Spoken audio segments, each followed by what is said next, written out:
ورحمۃ اللہ، اور بہت خوشی ہوئی آپ سب کو ادھر دیکھ کے. آواز آ رہی ہے آپ تک اینڈ والے؟ اچھا، یہاں پر آنے کا بیسک مقصد یہ ہے کہ ناؤ ماشاء اللہ you are all grown up and you are all studying in university, اور دیر آر سرٹن رسپانسبلٹیز آپ سب پہ. ظاہر ہے آپ کے اماں ابا نے لاکھوں روپے لگائے آپ لوگوں پہ، ہم پہ بھی خرچ کیے تعلیم و تربیت کے لیے.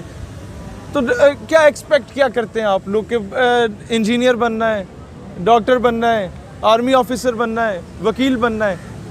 For what? عزت ملے گی، رشتہ کسی اچھے گھر میں ہو جائے گا، 2-4 نوکر چاکر ہوں گے آگے پیچھے، پیسہ مل جائے گا.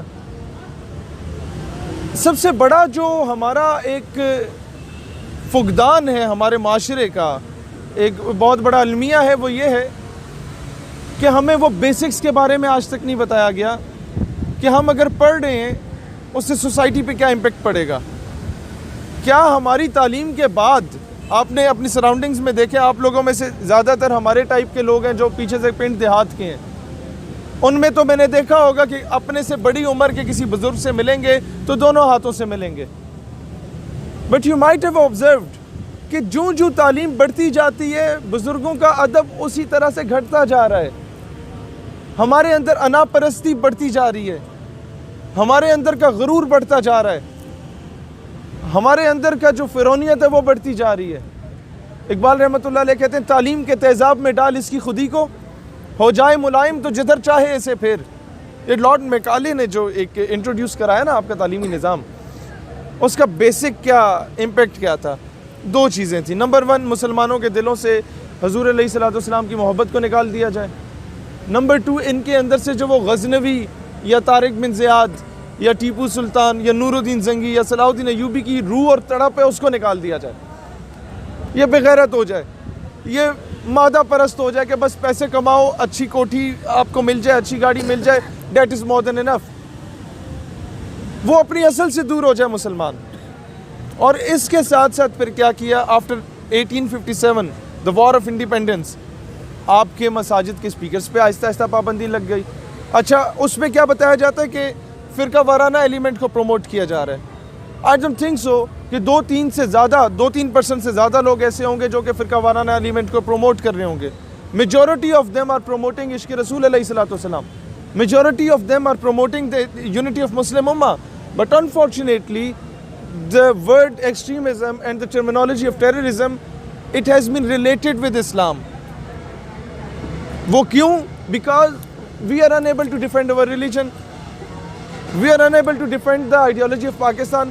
If I ask from you people کہ پاکستان بننے کی کیا ضرورت تھی، ہم تو انڈیا کے ساتھ اکنامکلی ٹھیک تھے، آج دیکھو کیا بحران آ رہا ہے، تو I think no one of you would be able to answer why it is so. It is because اس میں آپ کا قصور یا میرا قصور نہیں، اس میں قصور اس تعلیمی نظام کا ہے جو ہم پہ مسلط کیا گیا. ہمارے تعلیمی نظام میں پاکستان سے محبت نہیں سکھائی گئی. پاکستان زندہ باد کا نعرہ تو سکھایا گیا، بٹ وائی زندہ باد؟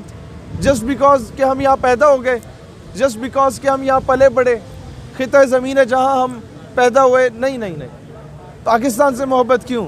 Because it is the only homeland after Medina پاک which was made on the name of Islam.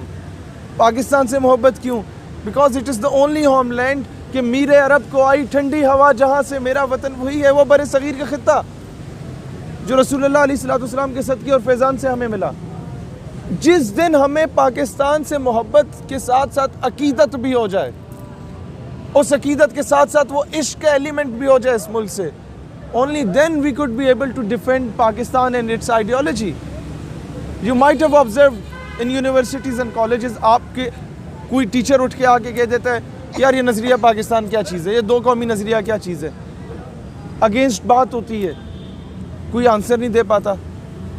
when I was in college, when I was studying، تو کوئی ٹیچر انڈائریکٹلی اس طرح کی بات کہتا تھا نا تو بچے کہتے سر آپ شہیر کی کلاس میں جا کے یہ بات کہتے تو ہم مان جائیں گے.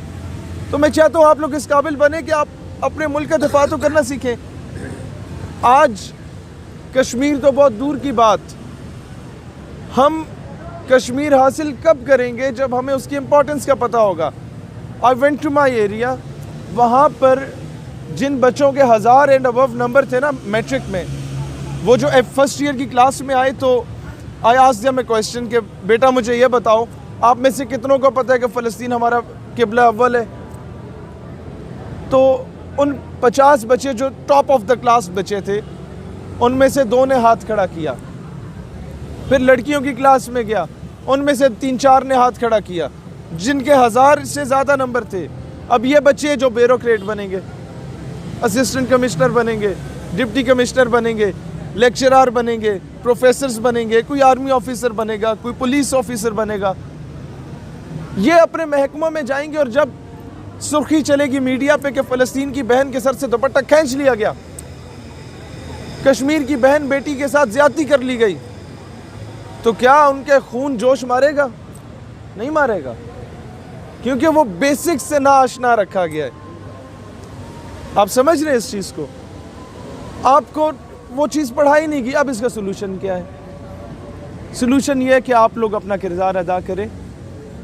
روزانہ کلاس میں آپ لوگوں میں سے کوئی اپنی کلاس کا سیار ہوگا، کوئی اپنی کلاس کا چودھری ہوگا، کوئی اپنی کلاس کا جٹ ہوگا، ہوتے ہیں نا۔ آپ لوگوں کا کیا کام ہوگا؟ دن میں 5 سے 10 منٹ نکالیں، ٹیچر کو بولیں سر آج کلاس شروع ہونے سے پہلے ہم 5 منٹ یہ پڑھیں گے کہ سندھ سے ایک بہن نے خط لکھا تھا کہ میں مظلوم ہوں، مجھ پہ ظلم ہو رہا ہے، تو محمد بن قاسم پورا لشکر لے کے آ گیا تھا۔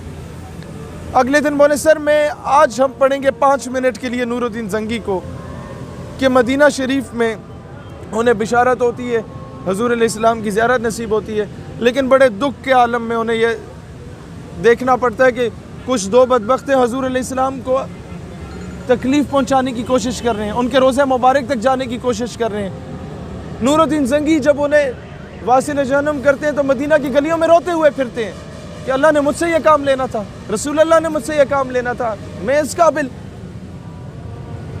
اگلے دن کلاس میں جائیں تو آج جو کہتے ہیں کشمیر کا معاملہ، India is 7 times stronger than us, Indian army is 7 times more than the Pakistan army, لوگ کہتے ہیں نا اس طرح کی باتیں، ان کا کیا کاؤنٹر ہے؟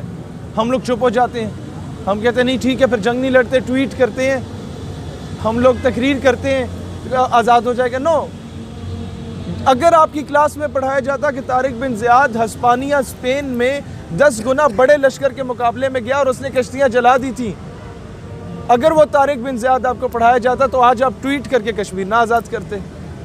You got my point?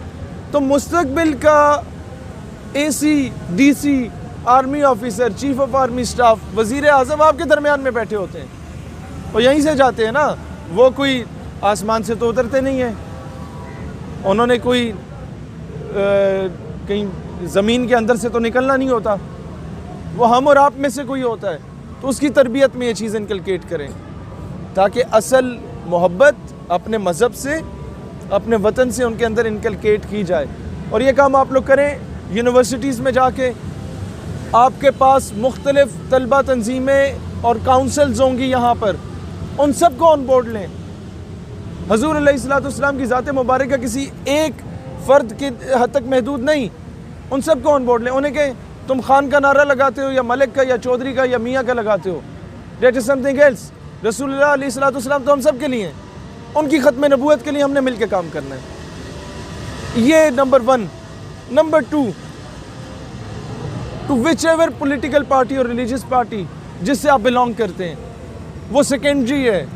Your Pakistan should be at the first priority, کہ ہم پاکستان کی آئیڈیالوجی پہ کمپرومائز نہیں کریں گے، چاہے ہمیں یونیورسٹی سے نکال دیا جائے، چاہے ہمیں جیلوں میں ڈال دیا جائے۔ وہ 40 لاکھ کے قریب جانوں کا نذرانہ دینا، وہ ماؤں نے اپنے بیٹیوں کو کنویں میں چھلانگیں مروا دیں کہ وہ ان کی عصمت گیری نہ ہو، تو ان کا حق ہم نے کب ادا کرنا ہے؟ وہ عافیہ صدیقی جو پچھلے 17-18 سال سے امریکی جیل میں قید ہے، اس کا حق کب ادا کرنا ہے؟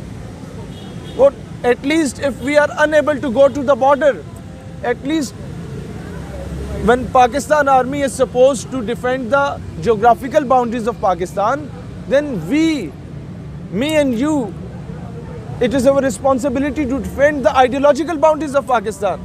پاکستان کی نظریاتی حدود کا ہم نے دفاع کرنا ہے، کسی نے باہر سے آ کے، مہاتما گاندھی نے تو اس کا دفاع کرنا نہیں ہے، نہ ہی نہرو صاحب نے زندہ ہو کے آنا ہے، تو یہ آپ لوگوں نے کرنا ہے۔ یہ رسپانسبلٹیز آپ اپنے سر لیں. ہم لوگ جو آپ کے سامنے بیٹھے ہیں، جس کے انتظار میں آپ بیٹھے ہوئے تھے، وہ کوئی آسمان سے نہیں آئے. وہ اسی طریقے سے لور پھرتے تھے، خوار ہوتے تھے. ایک بائک پہ 3 4 لوگ ہم پھرتے تھے. اپنے ہاتھوں سے وہ لیوی اور گلو بنا کے ہم لوگوں نے پوسٹرز بنائے، وہ اس کی گلو لگا کے پوسٹرز لگائے، سارا کام کیا. ایک کارکن کی زندگی کی طرح کیا.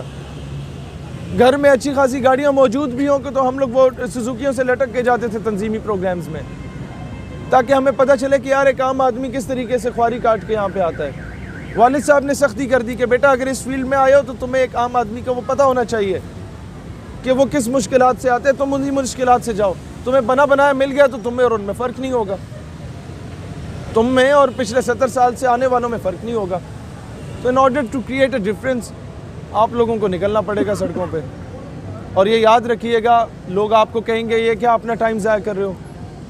قائد اعظم رحمۃ اللہ علیہ جب علی گڑھ یونیورسٹی میں گئے اور کہا کہ تحریک پاکستان کا کام کرو، تو لوگوں نے کہا یہ مسٹر جناب بے وقوف آدمی ہے، یہ تمہارا 1 سال ضائع کر دے گا.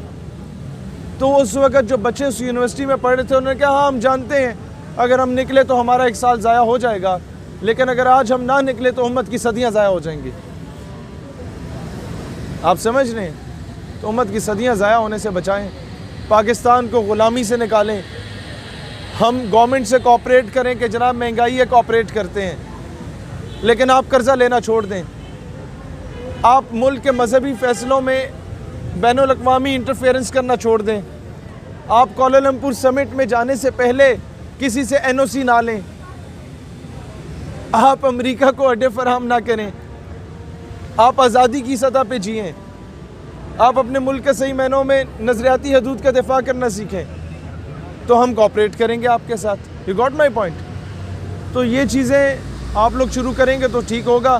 ادروائز وہی ہے کہ آج اس نواب کی غلامی، کل اس وڈیرے کی غلامی.